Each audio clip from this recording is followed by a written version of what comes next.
Welcome to The Creative Investor, Episode 2, where my goal is to always help you come up with creative strategies, ones I use on the daily to get me a little bit extra money. One thing I like to do is I like to buy and hold companies that have deteriorated but can still remain in the market and grow back to where they were at later on. Now, Carnival Cruise is the one I'm looking at right now, and you see it right here.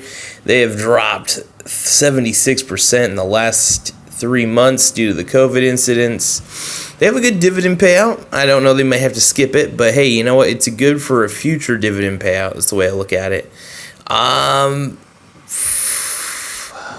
Let's see here. Oh, you know what? At one point, I forgot. I tried to buy at least one share, and I canceled that shit. That was retarded. Either way, though. So it's very volatile right now. The whole industry right now is super, super volatile. Is Carnival Cruise going to recover? I think so. They're kind of a big name in the leisure business. I'm not much of a leisure guy. Never have been. American Airlines. This is an interesting one. So I think a lot of these companies are going to recover. Especially the airline ones eventually. Man, hey, I am looking at this right now and I'm just like, I'm stunned. Like, I'm really stunned right now.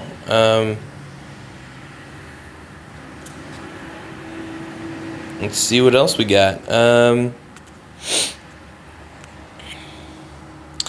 always fascinated by what millennials are searching for and what's popular in here. I mean, if it's a bad company like Aurora Cannabis, as much as I love Aurora and I think it's one of the better ones, I only buy the shares just in case it does rebound. But I have a lot of put option contracts on them right now, just stating that it's gonna fucking crash and burn. I don't want to think of this company as a crash and burn company, but it just isn't looking good. So, but I still buy the shares anyway, just to kind of cover both positions, you know, for just in case the put options are wrong. I'll have a giant rebound if I'm right. Either way, I just keep kind of gradually buying shares of Aurora as it goes down, just to lower my average cost. It does help. It really does. What else do we got here? We got AMD. AMD is an interesting one. I think they always, I feel a little dumb because at one point I did have AMD stock and I sold it back in the day. So that was a little stupid. Canopy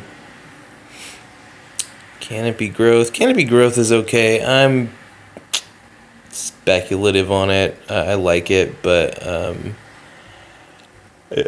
just not trusting it. I'm gonna see what happens with Canopy Growth. My main play right now, I mean, I have some shares in Canopy, but my main power play has been Aurora Cannabis because it's probably one of the easiest ones I could short right now because they're actually going to be doing a reverse stock split. And what happens is, let me just check a few things. What happens though is people, if you notice this is so crazy and I love it. There's such a massive sell-off all over the place.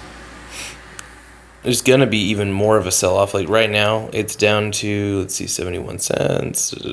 People have been kind of buying, selling. Bears and bulls have been resting. I think the bulls for this one are the millennials. I really do. I still, like I said, I hoard some of the shares just in case things look up eventually. Because I think I'm kind of long on Aurora. I really don't think it's going to crash and burn, but there's also some indicators that show, dude, this company, the way they manage money is kind of bullshit. And I think they try to expand in a market that isn't as expandable as one would think. Eventually it'll be good. I mean, look, if the U.S. decided, hey, marijuana is legal today, all my shares would hike up. This is why I hold these shares. I don't think Aurora is going to go bankrupt, not by any stretch of the imagination. But right now, it's a good grab. Like, it's a good grab, man. I love, in fact, you know what? I might just buy, just to lower my average cost, I'll just buy like, let's buy 8 shares. Why not? It's lower as hell. And, you know, this is how you buy, by the way, in Robinhood. So I just bought some 8 shares. Why not? I want to give you guys a heads up. This is something I do personally. This is my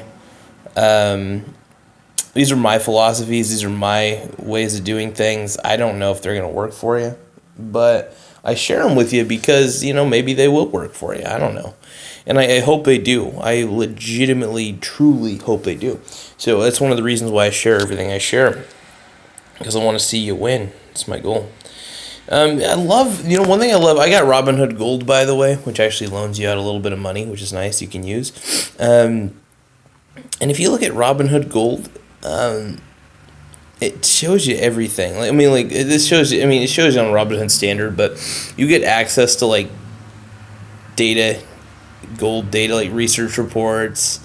You get that in Robinhood Gold. It's worth the $5 a month, man. You get to understand things. You get to understand what the value is, and these thesis reports are usually done by Morningstar, which is pretty reputable. So I'm all for it. I love Robinhood Gold, and I'm all down for it.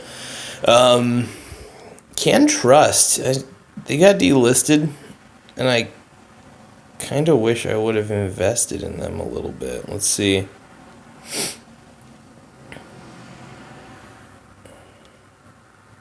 I wish I would have shorted them. I sold off all my shares at the right time, but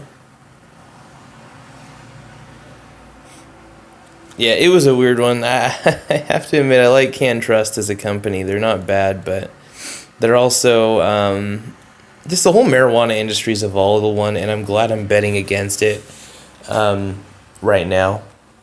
It just makes sense to bet against it, and ACB is one you kind of have to bet against right now. And right before the stock split happens, look at all these puts.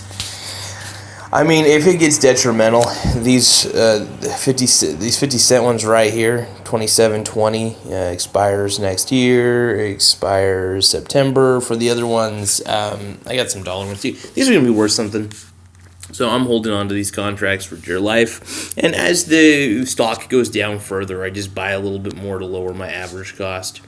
Look, the way I look at it is like this. These put contracts are going to be worth a shit ton here pretty soon. And my goal is to hold them for dear life, hold on to them, and just see what happens. So these are going to be worth quite a bit, and I'm totally fine with it. I got in on a lot of these contracts before anybody else, so I'm holding them. Let's take a look at this one. There's such a high demand, and I'm not budging. Look at that volume, 85. I hold 27 contracts. This is good. It's good. So I can't wait for this reverse stock split to happen. My contracts are going to go through the roof for put contracts, and who knows, maybe I'll be able to pay off rent for a whole year. But I don't look at it like that. I look at it like profits for me to get more profits. This is how I look at money. I don't want to buy a new TV. This is the ending philosophy for this video. My goal is not to buy a new TV. It's not to buy some newfangled thing. I want to multiply my money. I've turned this into a living, a side living. I work for a few different companies, but I do this because I don't like being an employee. I never have. I'm good with it. I'm good at what I do, in any job I do. But I'm not into being an employee. It's just not me. I'm not that kind of guy. I don't think that way. I don't think like an employee. I think like a CEO. I think like an entrepreneur. I'm always thinking on my feet. So my goal at this point is I came up with some systems that will allow me to add more wood to the fire. And I love it. So I'm going to continue to do it.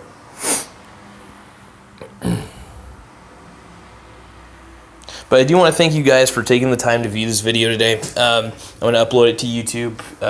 Like I said, the Creative Investment